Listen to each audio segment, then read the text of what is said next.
Ils ont fait de l'œuvre de Gaston Balland leur passion qu'ils vont nous faire partager. Dany et Albert Sutre, bonjour.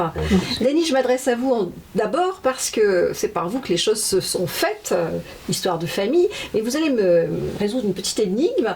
Pourquoi Gaston Balland est-il né en 1880 à Madrid? Eh bien, ses parents sont originaires de Saujon. Enfin, toute sa famille était originaire de Saujon. Ses grands-parents et sa maman, donc habitaient avec les grands-parents, tenaient le restaurant de la gare à Saujon. Et bien sûr, en face, il y avait la gare et elle a fait connaissance avec le chef de gare, qui était bien sûr plus âgé qu'elle, parce qu'elle était très jeune, elle avait 18 ans. Et à la suite de cette rencontre, est arrivé un événement un peu particulier. Ils se sont aimés, lui il était marié pourtant. Ah, voilà. Et ils se sont enfuis en Espagne. Et de là est né Gaston. Donc il est né avant mariage et avant le divorce de ce monsieur Balland. Voilà, mais exactement. c'est bien le fils de monsieur Balland, le chef de gare. Mais c'est pas monsieur Balland. Ah, non, d'accord. il s'appelait monsieur Reynaud. Ah, très bien. Voilà. D'accord. Donc, Enfant illégitime et la suite c'est que il a été reconnu par monsieur Balland Bien Beaucoup après. quelques années plus tard. D'accord. Donc comment se fait-il que vous vous retrouviez vous aujourd'hui propriétaire d'une maison somptueuse qui est devenue un musée Gaston Balland à Lausières? À toi de jouer. Je sais pas, vous répartissez la tâche mais vous nous répondez. eh bien, tout simplement, pendant des années, lorsque nous sommes arrivés à habiter à La Rochelle, les Balland étaient seuls. Et les neveux qui arrivaient, pour eux, c'était quelque chose d'extraordinaire. En effet, pendant des années, nous les avons emmenés l'hiver à Paris et nous allions les rechercher au printemps pour passer tout l'été à Lausières. Et il est né, si vous voulez, une certaine complicité avec eux. Une grande affection. Une grande affection, plutôt. Et puis, donc, la première Madame Balland est décédée parce que Balland a toujours vécu avec les deux, sa femme et la sœur de sa femme. D'accord. Qui leur servait un petit peu de gouvernante pour leur fils quand ils partaient faire des voyages. Donc, à la suite de cet événement du décès de sa première épouse, avec certainement de très bons conseils, il a épousé sa belle-sœur. Sa belle-sœur, voilà. D'accord. Et nous, à partir de ce moment-là, l'année suivante, le décès de sa première épouse, eh bien, Balland est décédée. Et elle s'est retrouvée seule. Et nous avons été vraiment, bien un peu ses sauveurs.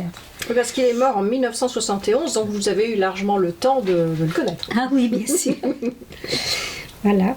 Et donc vous êtes ses sauveurs dans la mesure où vous avez pris en main le destin de cette maison. Alors, c'est-à-dire qu'au départ, ma tante, sa deuxième épouse, s'est trouvée seule dans cette maison. Mon mari y allait tous les soirs, s'occuper d'elle, jusqu'au moment où nous avons décidé de la prendre à notre domicile à Lagore. Et là, nous l'avons eu pas mal de temps à la maison. Je sais pas. Oui, mais les médecins nous ont déconseillé après de continuer parce que c'était donc c'est vous qui êtes venu vous installer à Lausières? Non, ah oui, mais c'est elle qui est venue habiter chez nous. Et en vérité, elle y est restée jusqu'à son décès. Mais entre-temps, si vous voulez, lorsqu'elle s'est retrouvée seule, nous avions aussi, moi j'avais un oncle parce que je suis parente de Gaston Balland, mais par les tantes. Oui. Mon grand-père était le frère de Mesdames Balland. D'accord, voilà. Très bien. Bon, c'est à la suite de cet oncle qui était prêtre. Un jour, a conseillé à ma tante, il lui a dit, tu sais, depuis des années, ce sont ces petits jeunes qui s'occupent de toi. Et moi, je serais rassurée si tu pouvais faire quelque chose avec eux. Parce que je n'aimerais pas qu'un jour, tout ça disparaisse ou parte. Ça pouvait très bien partir pour l'église, en fait. Alors Gaston Balland, je m'adresse à vous Albert, vous le situez dans quelle catégorie de peintre? Parce qu'il a connu des gens fabuleux, il a connu Marquet, Manet, Suire, il a subi l'influence de Cézanne. Alors vous le situez dans quelle catégorie de peintre? Oh, c'est un peintre impressionniste, hein, mais bon, effectivement, il avait une sacrée formation, puisque déjà tout jeune, quand il est débarqué à Paris, où il n'avait pratiquement pas de moyens, il faisait des petits boulots pour s'offrir la possibilité d'aller faire des copies, ne serait-ce qu'au Louvre, parce qu'il y avait trouvé un copain qui était gardien, donc à ce moment-là, il pouvait rentrer plus facilement. Puis après, bon, il a fait l'école des cours du soir, hein, oui, des cours du soir, mais aussi l'école des beaux-arts, l'école des arts décoratifs. Hein, donc, et il a côtoyé après de très bons dessinateurs. Il avait comme maître Rupert Buny, Cormon également. Petite anecdote par rapport à Cormon qu'il avait rencontré grâce à son maître, comment il s'appelle, Buny. Buny. Voilà. Il avait eu une recommandation et quand il est allé rencontrer donc Cormon lui a demandé de lui montrer ce qu'il était capable de faire. Effectivement, à ce moment-là, il avait des paysages, mais il savait qu'aussi il devait présenter des nus. Et puis ces nus, il ne les avait pas. Alors il les a empruntés et il a montré ça donc à Cormon. Mais Cormon l'engueulait devant d'autres élèves et ça ne lui avait pas plu. En réalité, il nous a avoué après que c'était des nus qu'il avait empruntés. Ah, c'était pas de lui, donc il essayait de il lui avait dit, en paysage, très bien, mais alors les nus, franchement, vous vous moquez du monde, c'est pas bien. Allez travailler, vous reviendrez me voir. Et puis après, donc, il est retourné à l'atelier de Cormon, qu'il l'a à nouveau enguirlandé parce qu'il a dit, vous avez vraiment trop traîné, vous avez perdu du temps, il fallait revenir plus tôt. Voilà, donc. Alors ça a été un petit peu long, un petit peu laborieux, comme beaucoup d'artistes, hein, avant d'être reconnu, mais il a fini par être accepté par différentes académies et il a finalement très bien gagné sa vie. Vous avez une petite idée de l'importance de son œuvre, en nombre j'entends? En nombre, oui, disons que avant de se pencher dans ses archives, on prétendait qu'il avait peut-être peint aux environs de 4000 œuvres, 4000, 4005. En réalité, on a fait une petite marche arrière. On pense que ça va se limiter à 3000, 3500, ce qui est déjà énorme pour un peintre. Bien sûr. Et donc, chez vous, là, dans ce petit musée de Lauzière, il y a combien d'œuvres? Vous ne savez pas, il y en a partout. Comme je vous disais, quand on aime, on ne compte pas. Mais effectivement, il y en a pas loin de 200 quand même. Très bien. Alors donc, il vit à Saujon, il monte à Paris, il fait ses études entre guillemets tout en travaillant. Et comment se fait-il qu'il revienne à Lauzière? Enfin, qu'il vienne à Lauzière et qu'il trouve Lauzière en tout cas. C'était pendant la guerre, hein. Disons qu'en 1900, la Première Guerre mondiale, hein, il a quitté Paris à bicyclette carrément avec la famille, c'était la débâcle. Hein. Et il est venu chez des amis à La Rochelle. Et étant à La Rochelle, il a pris sa bicyclette à nouveau pour aller faire un petit tour dans les environs et pour essayer de repérer des cadres pour faire de l'aquarelle. Et il est tombé sur le village de Lauzière qu'il a bien aimé tout de suite parce qu'il lui disait il disait que ce marais avait une très belle lumière, quoi. Donc, il était intéressé par son installation dans Lauzière. Il a en fait peint des scènes de la vie. La scène de la vie quotidienne, à la fois le monde agricole, les paysages. Il peignait essentiellement à l'extérieur, c'est ça? Oui. Il peignait tout à fait. C'était un paysagiste surtout. Hein, c'était ça. Comme les impressionnistes, ils plantaient leurs chevalets dans les champs. Voilà, c'est ça. Et ils peignaient ce qu'ils avaient sous les yeux. Mais il a peint des scènes traditionnelles telles que des baigneuses, telles que les travaux des champs, là, les moissonneurs. Il se trouve que pendant la Première Guerre mondiale, donc il a été infirmier, c'est ça? Oui. Et ensuite, il a été démobilisé. Qu'est-ce qui s'est passé? Il a été infirmier au Val-de-Grâce. Pendant quelques années d'ailleurs, et c'est ce qui lui a permis, quand il était au Val-de-Grâce, de prendre ses cours chez ses maîtres Cormon et Rupert Buny. Et il a peint donc des scènes de guerre. Il n'a pas les scènes de guerre. Il n'a pas les scènes de guerre sur le front parce que, disons que il avait été un peu piqué par son frère qui était plus jeune que lui, qui lui faisait son service militaire, alors que Gaston avait été, comment dit-on, refusé. Il avait été réformé, voilà le mot. Et alors son frère lui faisait ce reproche. Il disait, moi, tu vois, je défends la France, alors que toi, tu ne fais rien. Quoi. Alors il est allé voir au ministère de la Guerre et a demandé à partir en mission aux armées. Et c'est comme ça qu'il a obtenu 2 missions, une en Belgique et l'autre à Verdun en 17. Quand on entre dans votre maison de Lausière, on est impressionné par l'intimité que l'on trouve tout de suite. Donc les lieux, vous les avez laissés en l'état. Alors, comment avez-vous pu transformer, améliorer cette maison? L'argent est tombé du ciel. Comment avez-vous fait pour faire tout ça? C'est-à-dire que nous avions notre petit pavillon à la gare. C'est un pavillon que nous venions de faire construire. Et quand cet événement nous est arrivé, on n'avait pas d'autre solution que de vendre la gare pour justement attaquer les travaux sur la maison de Lausière.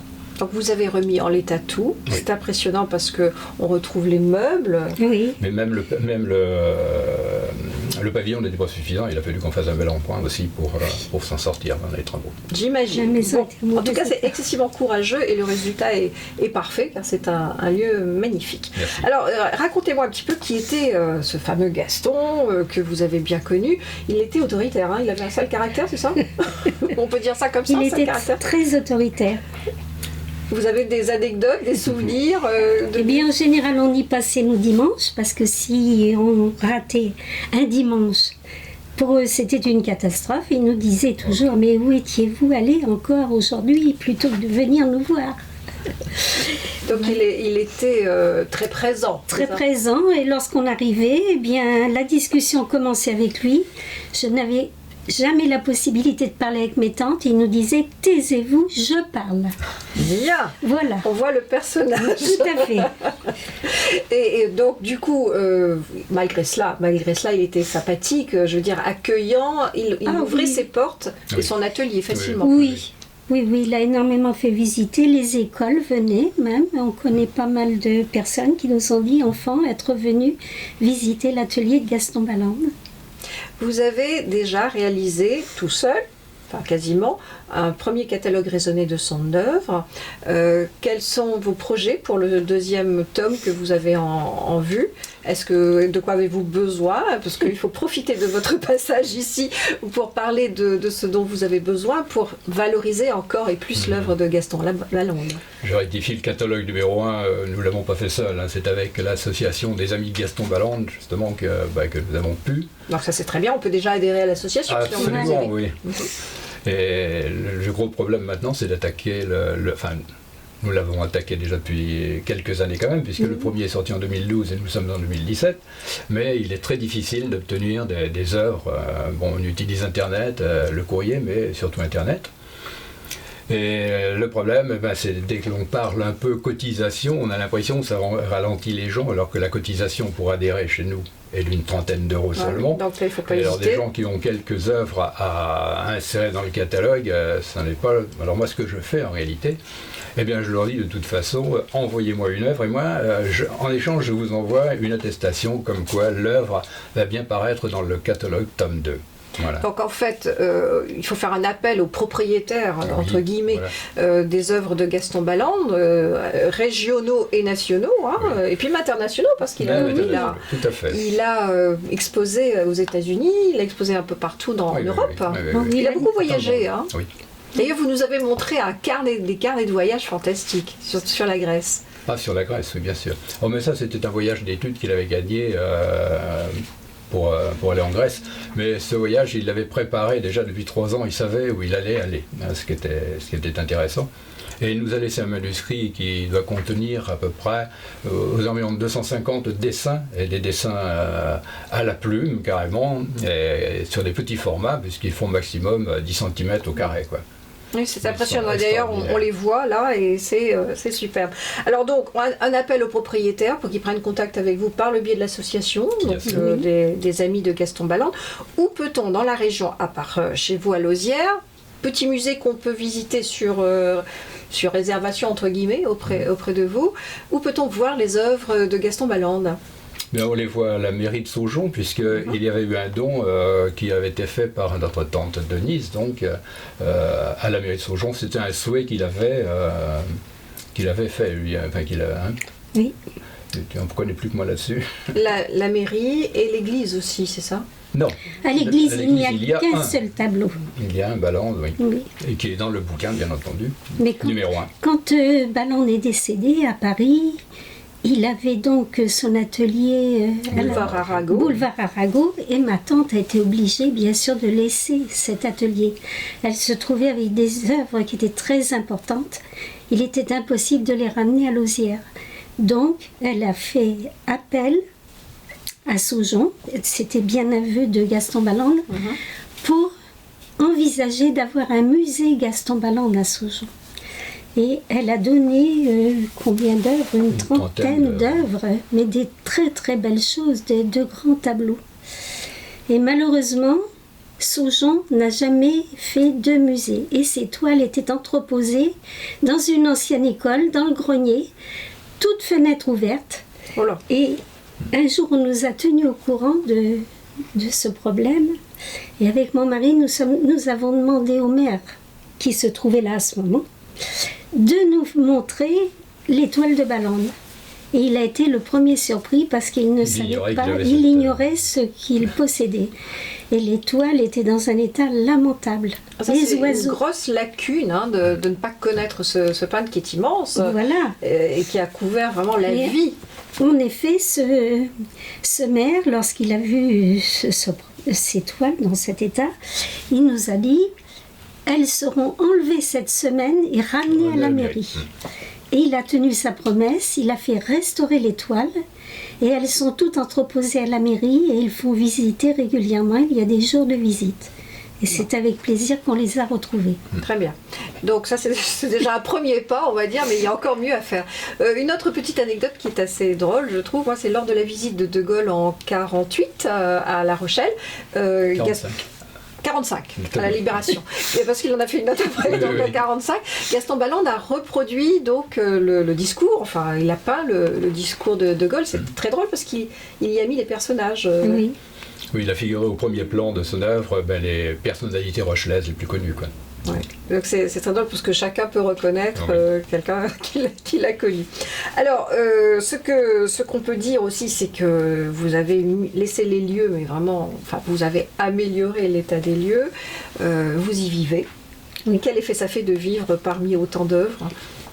Personnellement, je traîne facilement d'une pièce dans l'autre parce qu'encore, je suis capable de m'arrêter, souvent d'ailleurs, devant une œuvre de Balland et je la regarde et je l'analyse. Et voilà, ça me fait bien plaisir. Vous les connaissez par cœur, toutes Il y a tellement de choses à découvrir dans chacune de ces œuvres. Alors, il n'y a pas que la maison, il y a le jardin, parce qu'il aimait beaucoup peindre le jardin. Ah oui. Il avait sa jardinière attitrée, puisqu'ayant 2 femmes à la maison, il en avait une qui était plus femme d'intérieur et l'autre qu'il mettait dans le jardin. Ah, il savait se servir. Il savait parler aux femmes. Très bien. Autre chose à nous raconter de sympathique sur ce monsieur, sa façon de travailler. Alors, il avait un rythme particulier dans son atelier extérieur. Mais si, quand il était à Lauzières, c'est là qu'on pouvait le voir peindre. Oui. Effectivement, il partait le matin, un matin d'hiver par exemple, il n'allait dans son atelier que lorsque les tantes avaient mis le chauffage, allumé les poêles. D'abord, il fallait les piquer pour mettre du charbon dedans, et quand la température était bonne, il allait peindre. Il peignait pratiquement toute la journée. Toute la journée. Oui. Donc il montait ce petit escalier qui mène à son atelier que vous avez laissé en l'état. C'est impressionnant. On est pris par l'âme de son œuvre quand on rentre dans cette maison. Merci beaucoup. Donc à visiter, en prenant rendez-vous avec vous bien sûr, et puis surtout encourager votre travail à travers l'association. Merci. Merci beaucoup. Merci.